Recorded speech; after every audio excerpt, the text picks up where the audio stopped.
Yeah, we left off with you in the woods. You were in a tourniquet. And you... Very fragile.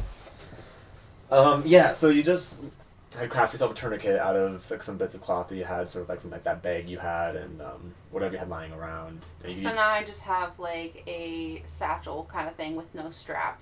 Right. And you know, like a tourniquet is sort of like a blessing and a curse. Like the shitty thing about it is that, you know, especially in this day and age, like it's basically you're going to have to get your arm amputated. What? That's what it does. Is it completely cuts off blood to like an affected area, and if like a body part goes without blood for like even like a little while, it starts to atrophy. Yeah, but only like an hour or two, right? Okay, I'm getting up and I'm running to the town. Yeah, you are. I'm running to the town. I want to keep my arm. Okay, so every step you take, it just like there's another like shooting pain going through your arm. Like you're pretty broken right now, and now the adrenaline has started to wear off. You start to feel. How is the adrenaline worn off after that? You've taken a few minutes now to kind of like sit and try to regain reason. Rewrap my arm and shit. Okay. Right. Not rewrap, but wrap my arm. Right, to stop yourself from bleeding out. Okay, let's run toward town as fast as I can. You're able to travel, just not at high speeds. I'm still going. You're still going. So I'm going through the woods, not on the road. Okay, so that will take some time. Just like 5 extra minutes. Well, I'm traveling near the road, just not on the road. Yeah, but if you're still trying to like crawl over. Okay, like, fine. I'll travel on the road. All right, so on the road, making okay pace. You know, like you're kind of exactly. You get you see the town in the distance, and it's probably been, you know, you're kind of in a bit of a haze right now. You think it's probably been somewhere between 20 and 30 minutes since you left the house. Okay. You're sort of like staggering down like this like road into town. Some guy sees you sort of like sat on his like porch on the outside of town, and he sees that you are in severe distress, and he runs over to you and asks, "Are you okay? Like what happened? Are you okay? Like." I say my husband's a monster. I need a doctor. Because I think we need to get you to a doctor regardless. And he sort of takes your better arm and kind of helps you through town to the doctor. At this point, you're kind of, you know, fading in and out. Fading in and out a little bit. You're sort of, I can't play the piano anymore. Yeah, no. No! I'm going to kill that bastard. Play with your feet. Oh, okay. Join the circus. If you survive. So you're sort of fading out of consciousness. You think you're kind of making your way through the town. This guy is supporting other people you sort of see swimming in and out. But you're totally spinning. He better not be taking me out of town.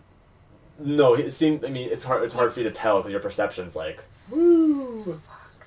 But eventually, you're mumbling. You're like my husband, like hire this monster. Man? I mean, he doesn't probably own everybody in town. Okay. Like this is a guy who is in town that's Okay. Gosh, paranoid. I know.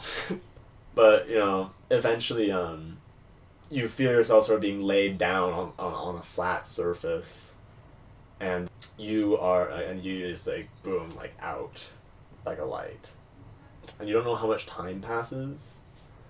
You don't even necessarily dream. It just sort of you've gone completely unconscious.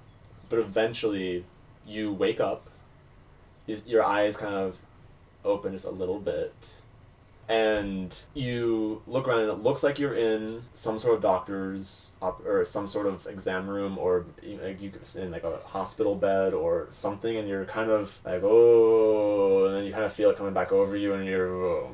He would have made a much better husband if he were just into the Karma Sutra stuff and not the human sacrifices stuff. I know it's the combination of it. It's the combination of the two that makes him bad. Mm-hmm. So yeah. It's just the sacrifices in general. Actually, we'll just go with that. I don't know if it's not you. The combination. It's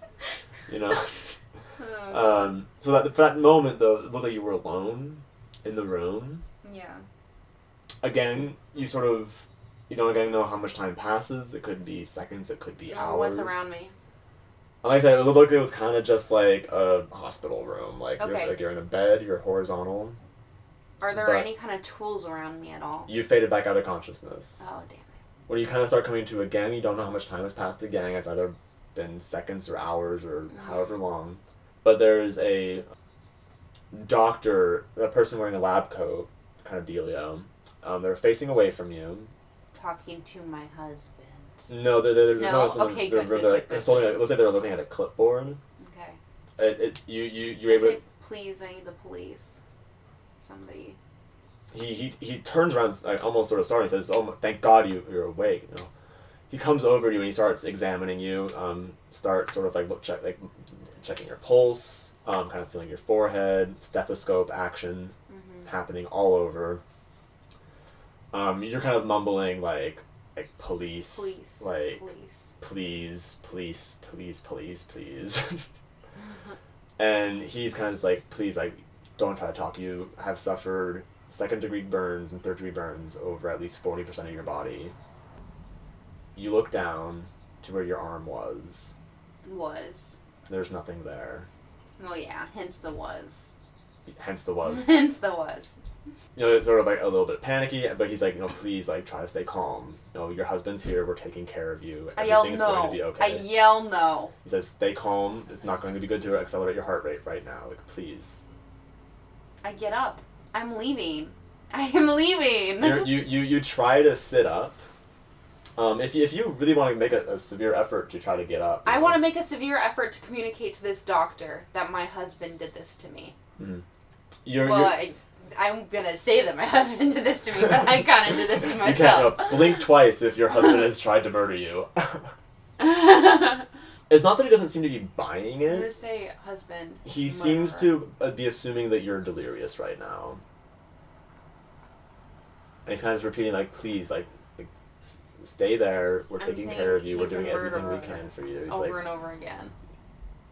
Yeah, so you're kind of, like, trying to, like, get out and kind of starting to agitate. No, okay, I'm going to be quiet. I'm going to be quiet. I don't need drugs. I'm okay. So, he's like, please, like, stay where you are, like, stay calm. And the door opens to the hospital room, and Mr. Beaumont walks through.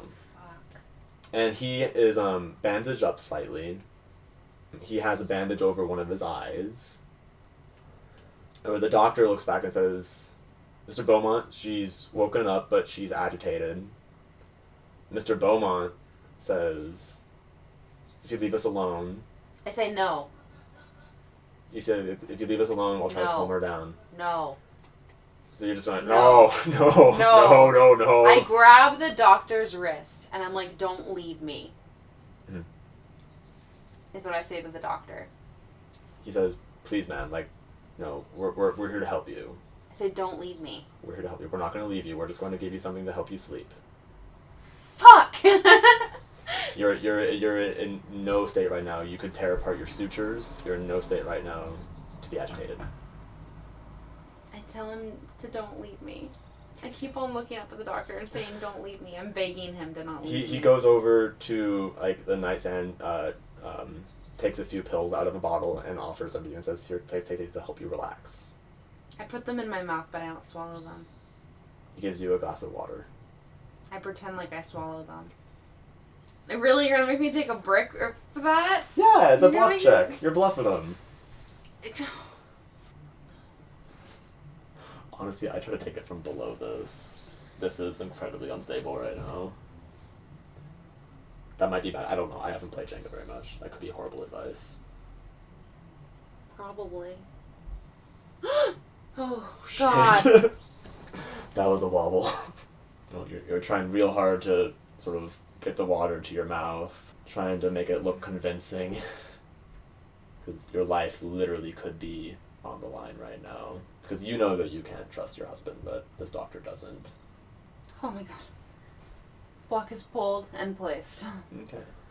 So you sort of with your left hand, it's a little bit bandaged. Go to get the water up to your mouth, and you're sort of like trembling a little bit, and you sort of like feign like you take a step and sort of like feign a spill, and sort of like jerk forward a little bit, and you drop the water, and sort of at the same time you kind of just like yeah, more or less, and the action is like a distraction enough where like they assume that you took it and then drop the water. So the doctor says like please lay down, we'll be here, we'll both be here, and we'll do everything we can to help you. Just please relax. I say as I start to pretend to drift off, don't leave me. Yeah. Your Mr. Beaumont comes over and stands by your bed and says, we're not going anywhere. We'll be right here for you. Now, tell me, Mason. Yes, do I have an IV inside me or something? No. Is there like a scalpel anywhere? Probably not. Like, they weren't like hardcore like operating on. You're not like in an OR. I guess they already amputated my arm, and I've been resting since. Yes. So those tools would be gone. Mm-hmm. Right, and after you sort of feign sleep, your husband and the doctor kind of start speaking to one another. They say she's been kind of talking about your condition, your current state, where you've been unconscious for the better part of 2 days. Have gone by. The amputation was a success. Like that, there's no trace of infection, and the burns should heal. There'll be scars, but they should heal. You'll be okay. You shouldn't be grafting, or anything like that horrible. If they could do that in the 20s, maybe something. I don't know. But he says like she'll still be your wife. She'll still remember everything. Everything will be okay. He says. Thank you very much. If you don't mind, I'd like to be alone with her right now. Doctor says, of course, she should be okay for right now. If she wakes up, please get a nurse, and I'll be here right away. Says thank you. You hear the doctor sort of turn around. You hear the click of his shoes going towards the door, which opens and shuts. Your eyes are closed. I open my eyes. Your husband's like right there, like looking at you. He says, "Why did you have to do it?" Why did you?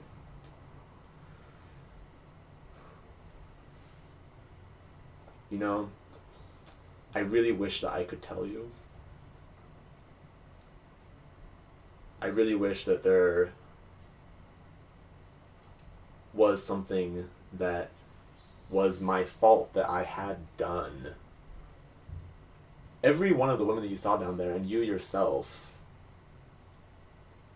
were just so damn curious.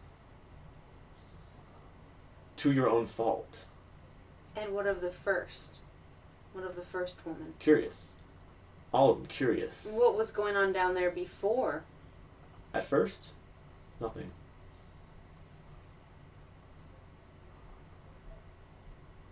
But I do the same thing. I leave. I say, you have everything. I will give you the world on a platter for nothing but one thing. And to 7 times, human sacrifices. 7 times I have said this, and 7 times I have been disobeyed. Disobeyed? Because I wouldn't expect you to understand. You're a woman. I'm not some object or thing to obey you. I'm not a dog. Says.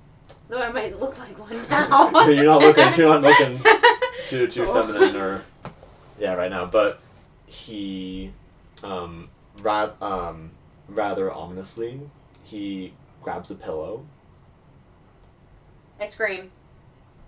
Right as you do so, the door opens to your room, before it could even be a reaction to your scream, and you instinctively look over there and you see your brother standing there. My brother. And he takes one look at the situation. He looks at you, looks right at you. What do you say? He's in a army uniform right now. I say, save me. He looks at Mr. Beaumont, who turns around And I also say he has a gun. I say he has a gun. He has a gun. Mr. Beaumont turns around like fast and sees there's a guy standing there, like an army man standing there, and faster than you think is even possible, your brother pulls out a service revolver. Fuck yes. And just boom, and right in the head. And I love my brother. Mr. Beaumont, your husband, ex-husband, his brains splattered on the window behind him, falls lifeless across your body on the hospital bed.